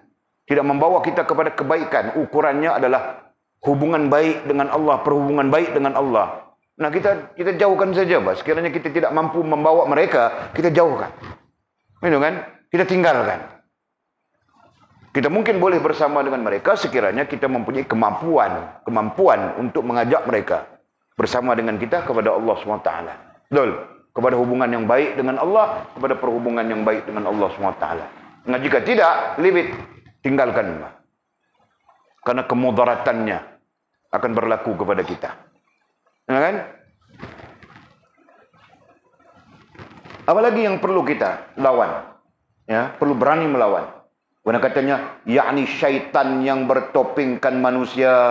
Nah, yakni itu teman-teman yang jahat. Ya, yakni itu dirujukkan kepada teman-teman yang jahat itu tadi. Teman-teman yang jahat. Siapa teman-teman yang jahat itu katanya? Yakni syaitan yang bertopengkan manusia. Macam kita sebut tadi juga kan. Nah, itu disebut syaitan manusia. Nah, mereka sebenarnya sudah diracun oleh syaitan. Manusia. Mereka adalah manusia. Namanya Walid, namanya Mizi, namanya Jul. Manusia. Kan? Tapi ada syaitan sudah di dalamnya. Kan? Syaitan itu menguasai pemikiran mereka. Menguasai perasaan mereka. Menguasai tingkah laku mereka. Nah, kemudian mereka berteman dengan kita, berkawan dengan kita. Nah, mereka akan mengheret kita, menyeret kita untuk menjadi seperti mereka. Waddu law takfurun kama kafaru fatakunu nasawa. Nah, itu iblis, itu syaitan. Waddu law takfuru. Mereka menghendaki kita pun menjadi kufur. Waddu law takfurun kama kafarun. Seperti mana mereka kufur. Fatakunu nasawa. Supaya kita dan mereka itu sama. Nah, itulah kerjanya iblis. Ya.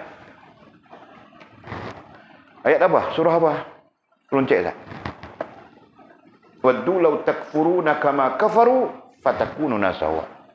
Nah, yang namanya iblis itu dia mau kita menjadi kufur seperti mana mereka kufur, supaya kita dengan mereka sama. Nah, jadi justru kita paham itu kenapa kita mau terus-terus mengikut mereka. Itu kan? Nah, keluarlah. Beranilah untuk keluar daripada keadaan itu.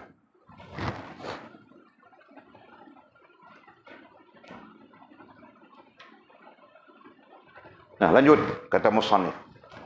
Manakala keberanian orang-orang yang khusus. Ini tadi orang soleh saja. Yang kedua disebut tentang orang soleh saja. Ya kan?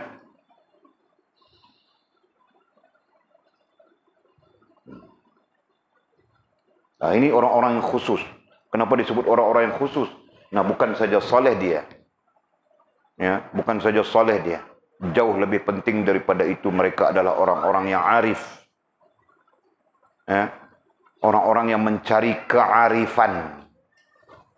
Nah, itu disebut orang-orang yang khusus. Ya kan? Bukan saja mereka soleh, bukan saja mereka baik. Jauh lebih daripada itu, mereka mencari kearifan. Dobit. Jadi katanya, manakala keberanian orang-orang yang khusus. Nah, siapa orang yang khusus itu? Ai soleh dan arif. Ya. Orang soleh dan arif, lagi arif itulah yang terbaik. Ya. Dia baik dan dia adalah arif. Berarti dia ada pengetahuan, ada ilmu tentang kerohanian, ada ilmu kerohanian, gitu kan? Nah, itu disebut orang arif.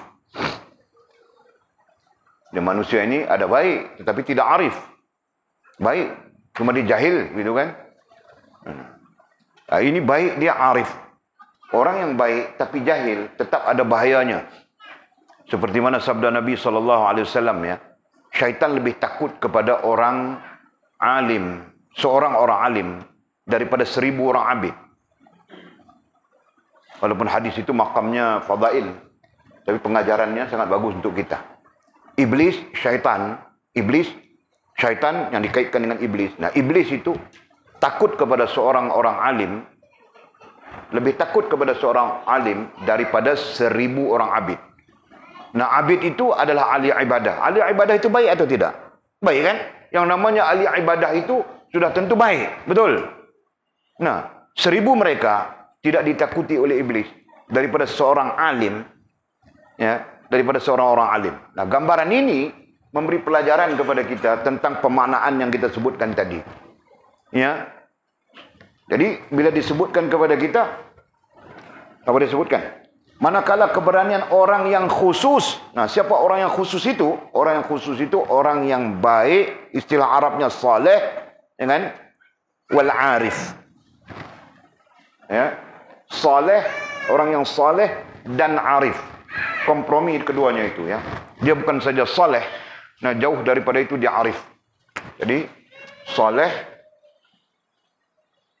dan arif. Bukan nama orang, ya. Orang yang saleh dan arif. Nah, itu. Jadi arif ini, saleh ini perbuatan. Baik perbuatan, ya. Baik perbuatan. Arif ini kefahaman. Berarti kait dengan ilmu ini. Nah, begitu. Oke. Jadi bagaimana orang khusus ini? Katanya, keberanian orang-orang yang khusus ia adalah bersikap zuhud terhadap dunia dan akhirat. Nah, itu lebih besar, Pak.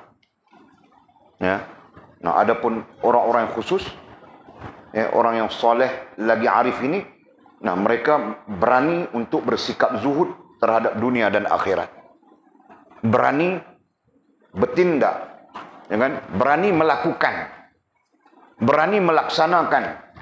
Apa yang dilaksanakan itu? Kezuhudan terhadap dunia dan akhirat. Nah, mereka berani. Dan mereka pun perlu berani. Nah, kalau kita pun mau meletakkan diri kita di posisi saleh, salihah dan arif, nah, antara perkara yang kita perlu berani adalah untuk berzuhud dengan dunia dan berzuhud dengan akhirat. Dengan Nah, jika kita tidak berani berzuhud, nah, kita sampai di soleh saja, tidak sampai di arif. Boleh paham kah? Nah, nanti ada implikasinya tersendiri itu. Orang yang soleh dan arif ada implikasinya. Orang soleh saja tidak sampai kepada arif, ada implikasinya. Ya kan? Nah. Walau bagaimanapun implikasinya semua baik di situ. Kita katakan implikasinya baik. Ketika kita berani bertindak melawan nafsu kita, nah kita akan mendapat kebaikannya. Ketika kita berani bertindak melawan hawa syaitan, teman-teman yang jahat, yang bertopengkan manusia, semuanya nanti implikasinya memberi kebaikan kepada kita. Betul? Memberi kebaikan pada hubungan kita dengan Allah Subhanahu wa taala. Nah, apalagi sekiranya kita menjadi orang yang khusus, ya, orang yang saleh dan arif. Paham tak? Nah, implikasi daripada melawan hawa nafsu sampai kepada teman-teman, kawan-kawan yang membawa kita kepada keburukan, kita dapat implikasi baik, dan implikasi lebih baik nanti terhadap kezuhudan kita terhadap dunia dan akhirat. Nah, itu.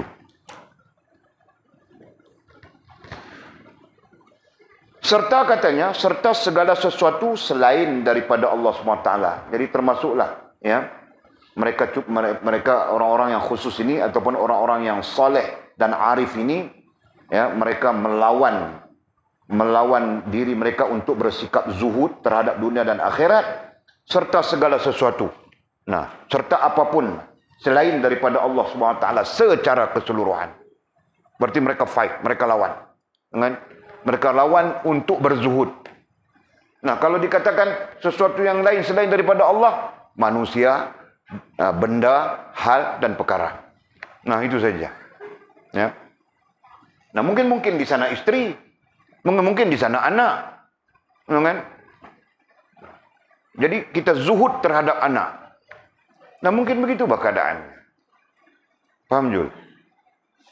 Jangan kita zuhud, anak kita bagi Mercedes, kita bagi BMW, kita bagi main game. Nah, berarti kita tidak melawan, kan? Untuk berzuhud selain daripada yang kita sebutkan tadi itu, sesuatu selain daripada Allah Subhanahu wa taala. Kan? Nah, ini keadaan-keadaan yang salah. Boleh faham tak? Boleh faham tak ini?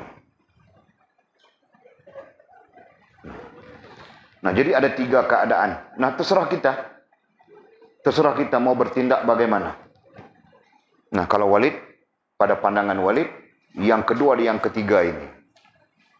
Yang kedua itu dulu. Kan? Jadikan, nah kita bertindak, berani bertindak untuk menjadikan kita soleh dulu. Kan? Berani bertindak untuk menjadikan kita soleh dulu.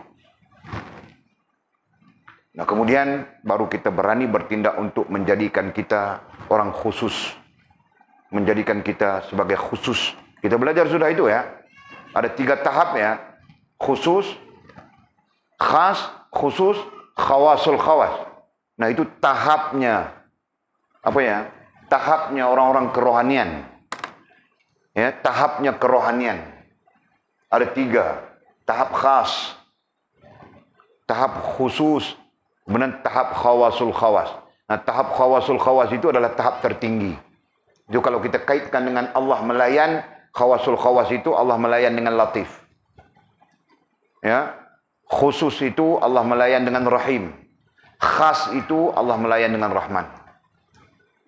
Nah, itu kita belajar sudah semua orang. Okey. Wih, dah 50 sudah. Sikit lagi. Nah, kemudian kata musannif. Nah, sebelum kita sebut yang paragraf ini, ya. Nah, dia pun sebut. Wahai hamba, katanya, bangkitlah kamu sebelum kamu dibangkitkan.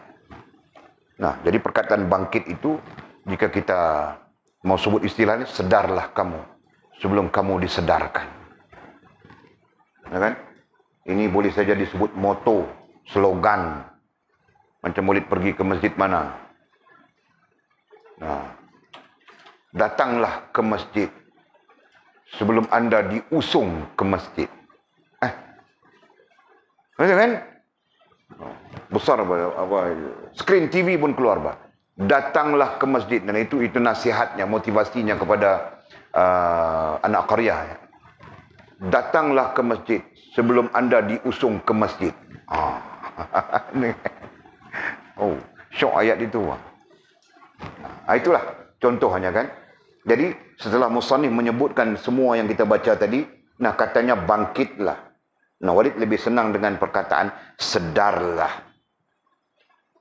Nah, itu karena kita belajar ada dasar kita ya. Dasar perjalanan kita. Ilmu sedar diri. Nah, sebab itu Walid sebut sedarlah. Bangkitlah, ai sedarlah kamu. Sebelum kamu dibangkitkan, ai disedarkan. Nanti sedar-sedar dalam kubur saja. Dalam lahat sudah. Kan? Nah, ketika itu kita disedarkan. Bila disedarkan dalam liang lahat, Allah mau buat apa kita? Nah, justru mau sedar sekarang. Mau bangkit sekarang.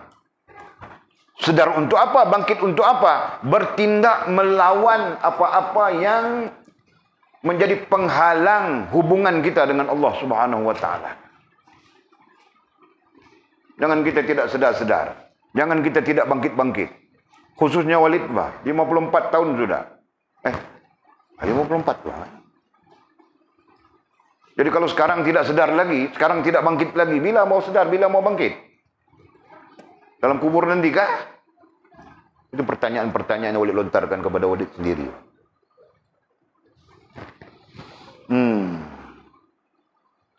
Kemudian katanya, beragamalah. Kata musannif, beragamalah tanpa perintah. Apa maksud beragamalah tanpa perintah? Tanpa dipaksa-paksa, tanpa paksaan. Beragamalah, artinya laksanakanlah perintah agama, laksanakanlah suruhan Allah, laksanakanlah syariat Allah Subhanahu wa taala tanpa perintah, tanpa dipaksa. Nah, apa maksud laksana tanpa dipaksa? Dengan perasaan kehambaan. Itu poinnya. Laksanakan syariat Allah Subhanahu wa taala tanpa rasa terpaksa, dipaksa. Jadi apa itu? Laksanakan dengan rasa kehambaan. Kehambaan itu istilah kita Melayu. Ya. Istilahnya disebut sebagai apa? Kehambaan. Sama dengan ubudiyah. Nah, itu kita belajar sudah. Laksanakanlah ya dengan ubudiyah. Ubudiyah itu kemudian diterjemahkan rasa kehambaan. Bukan laksanakan dengan rasa tuan. Ada orang sembahyang macam tuan. Dia tidak tahu yang dia menghadap Allah Subhanahu wa taala. Itu kan? Maha pengasih Allah Subhanahu wa taala memberikan salat. Dia tidak pandang dari sudut itu. Dia pandang dia melaksanakan salat sudah. Sembahyang dengan sombong. Ya, salat dengan kesombongan terhadap Allah. Nanti puasa dengan kesombongan terhadap Allah. Kenapa? Karena pelaksanaannya itu tidak berdasarkan kepada ubudiyah, tidak berdasarkan kepada kehambaan. Nah, justru itulah tentang kehambaan perlu dipelajari. Paham enggak? Nah, jika tidak sombong saja kita, tidak ada adab dengan Allah Subhanahu wa taala. Justru itulah datangnya ilmu tasawuf mengajar kita adab kehambaan. Jelas ya? Nah, jika tidak, kita pun tidak tahu adab kehambaan. Betul solat, tapi solat dengan penuh kesombongan. Sebab itu tidak pelik imam masjid curi duit masjid. Dengan jawatan kuasa masjid melarikan duit masjid. Kenapa? Jawapannya terkait dengan yang kita sebutkan tadi. Kan? Boleh paham enggak? Nah, bukan boleh sebut masjid orang ya, boleh tidak sebut mana-mana masjid. Boleh contohkan saja. Kenapa berlaku begitu? Padahal dia imam, padahal dia siap, padahal dia jawatan kuasa masjid, orang masjid. Nah, jawapannya mudah saja. Salat itu tidak mencegah mereka daripada fahsya dan mungkar. Sebab Allah menyebut inna salata tanha 'anil fahsya'i wal munkar. Salat itu mencegahmu daripada fahsya dan mungkar. Nah, sedangkan mereka menghilangkan, mencuri, menggelap, padahal mereka salat. Nah, jawapan kita dapat sudah. Jelas ya? Jadi faktanya apa? Faktanya mereka salat dengan perintah. Bukan salat dengan kehambaan. Jelas ini? Nah, disitulah perlunya kita belajar ilmu tasawuf, ilmu adab, supaya ada adab di antara kita sebagai hamba dengan Allah, dan adab di antara kita sebagai manusia, makhluk dengan makhluk. Nah itu. hakikatnya syariat bukan dipaksakan, betul? Ya.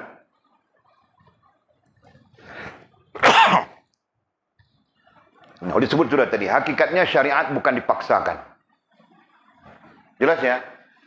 Nah, apa bukti untuk kita mengatakan bahwa syariat itu tidak dipaksakan?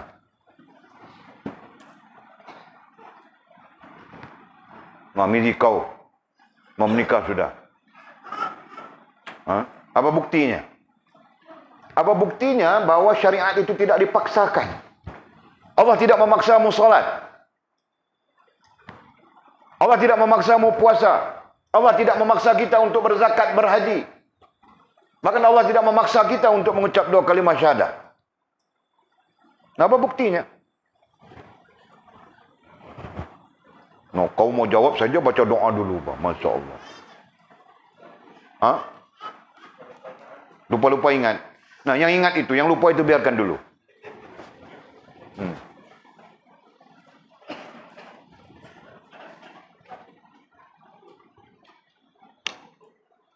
Mau berhenti sudah.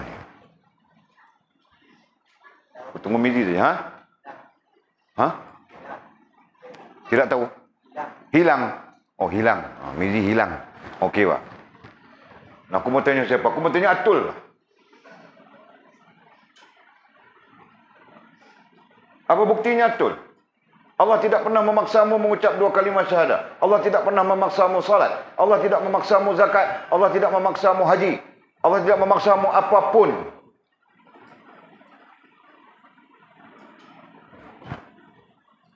Yang ada Allah mengajakmu kepada kebaikan saja, betul kan? Innallaha ya'murukum bil adli wal ihsan.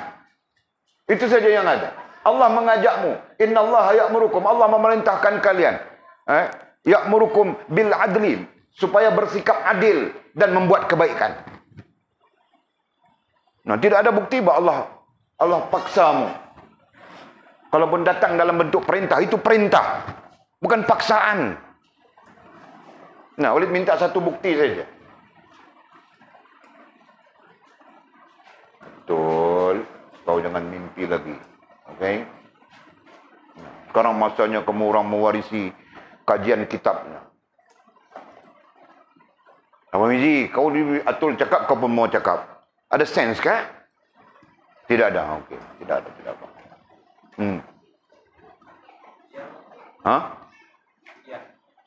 Ubudiah.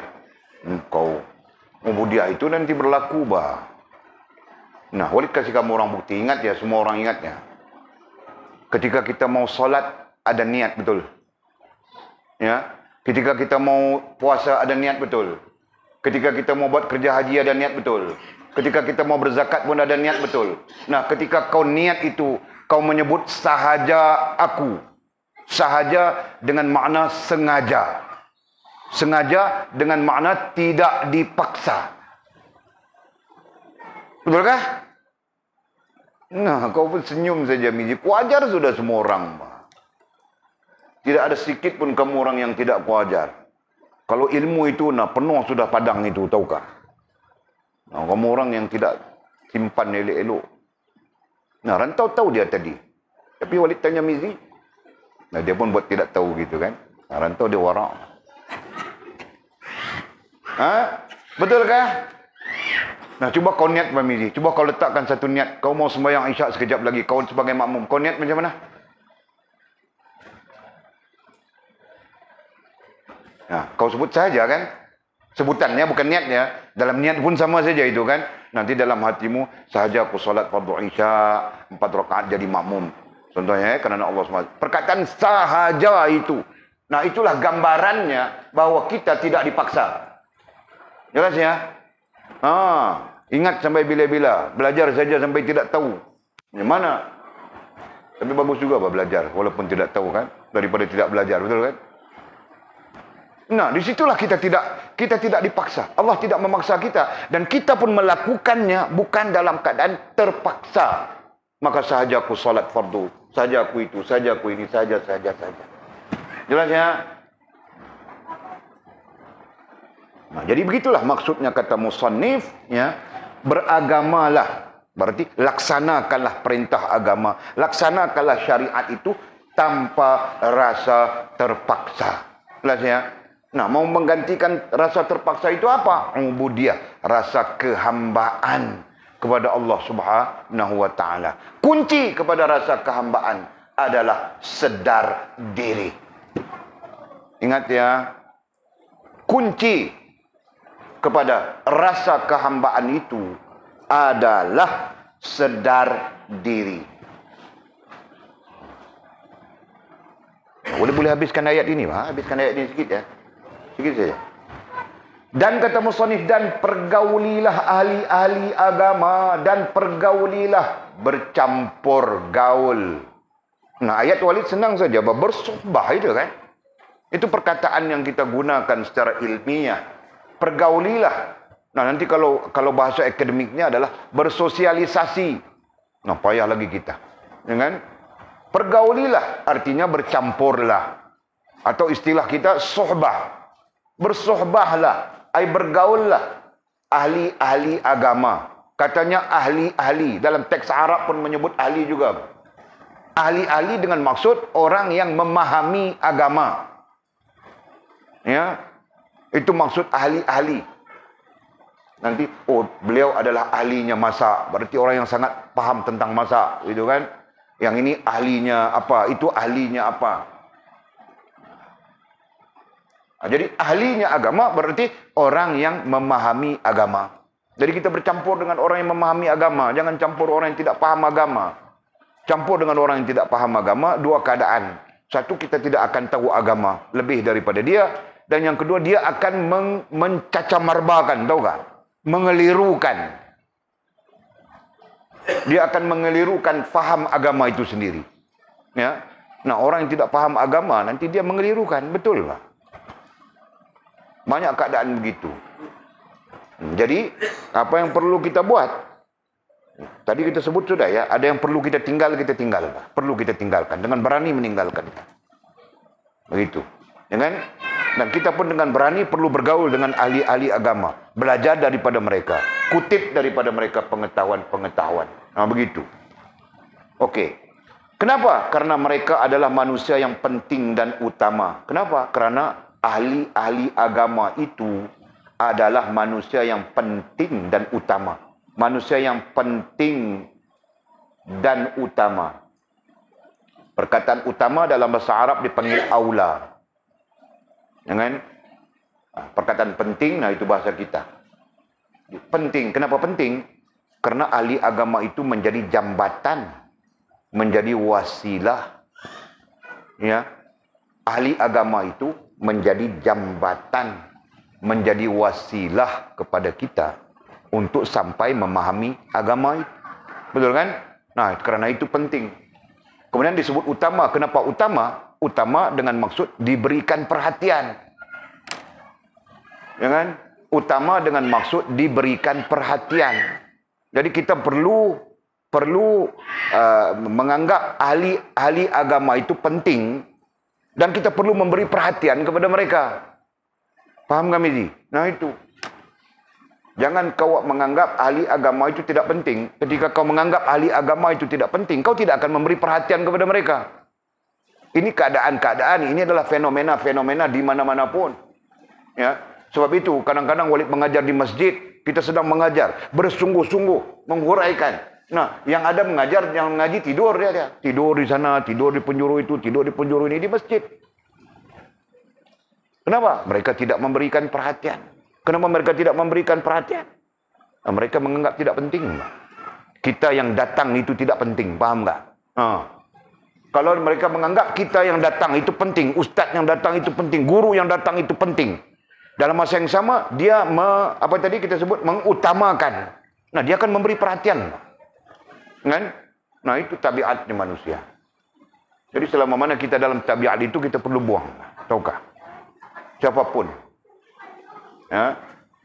Sama saja keadaan. Jadi sejauh mana kau menganggap ahli ilmu itu, ahli agama itu penting, nombor satu. Dan sejauh mana kau meletakkan aulanya ataupun keutamaannya, nah itulah yang mempengaruhi perhatianmu. Jelas Mizi? Nah, ada keadaan yang kita tidak beri perhatian. Ada keadaan begitu kan. Nah itu semua pengaruhnya di sana. Okey. Kemudian kata musannif, manusia yang paling cerdik ialah manusia yang taat kepada Allah SWT. Jadi kesimpulannya, tindakan yang kita sebutkan tadi, keberanian yang diperlukan, semua kita sebut sudah. Jadi kesimpulannya, kita mau beragama dengan ubudiyah. Kita mau melaksanakan perintah Allah dengan ubudiyah. Yang kita maksudkan tadi adalah sedar diri. Ya? Dan kesimpulan terakhir adalah, orang yang cerdik adalah orang yang taat kepada Allah SWT. Ya? Selama mana tidak berlaku ketaatan kepada Allah Subhanahu wa taala dengan ubudiyah yang kita sebutkan, nah itu sebenarnya kebodohan. Ya. Ketaatan, satu ketaatan ya, yang kedua ubudiyah. Jadi kita kombinasi keduanya. Berlaku ketaatan dengan ubudiyah, itu adalah cerdik. Itu adalah cerdik. Tetapi berlaku ketaatan tetap tidak dengan ubudiyah, itu masih lagi kebodohan. Nah, begitu maksudnya. Ya, maka kata musannif, manusia yang paling cerdik ialah manusia yang taat kepada Allah Subhanahu wa taala. Taat kepada Allah ya. Taat berdasarkan kepada yang kita sebutkan tadi. Taat berdasarkan kepada ketaatan dan ubudiyah. Nah, itu. Manakala manusia yang paling bodoh adalah manusia yang derhaka kepada Allah SWT. Yang derhaka berarti taat tidak, ubudiyah tidak. Nah itu derhaka. Dan itulah yang paling bodoh. Dengan taat tidak, ubudiyah pun tidak. Ubudiyah tidak ada, taat pun tidak ada. Nah itulah derhaka kepada Allah SWT. Benar kata musannif, Rasulullah SAW bersabda, taribat yadak. Nah kita sambung pada pengajian akan datang. Wallahu a'lamu bisawabihi au kama qala. Ada soalan yang perlu dijawabkan?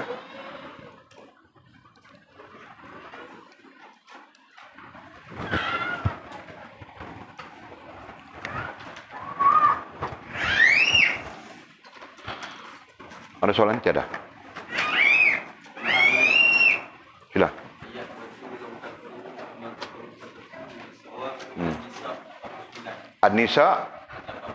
An-Nisa 89 ayat tadi ya, waddu law takfuru kama kafaru fatakununa sawa. Babit di tempat yang kita bercakap tadi tentang syaitan itu, iblis itu, dia mau kita sama saja dengan dia.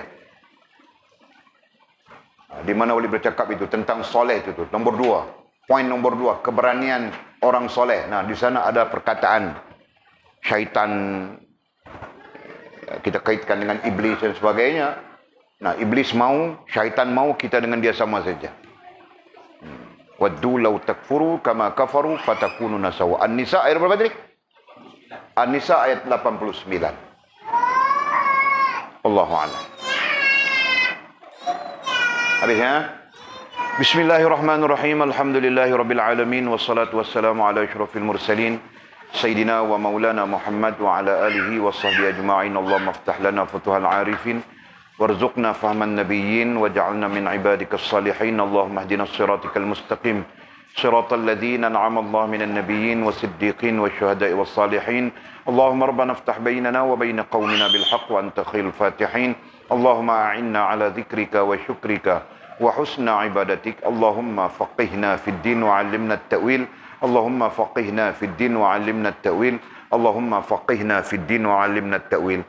Wa sallallahu ala sayyidina Muhammadin wa ala alihi wa sahbihi wa baraka wa sallam. Alhamdulillahi rabbil alamin. Taqabbalallahu minna wa minkum.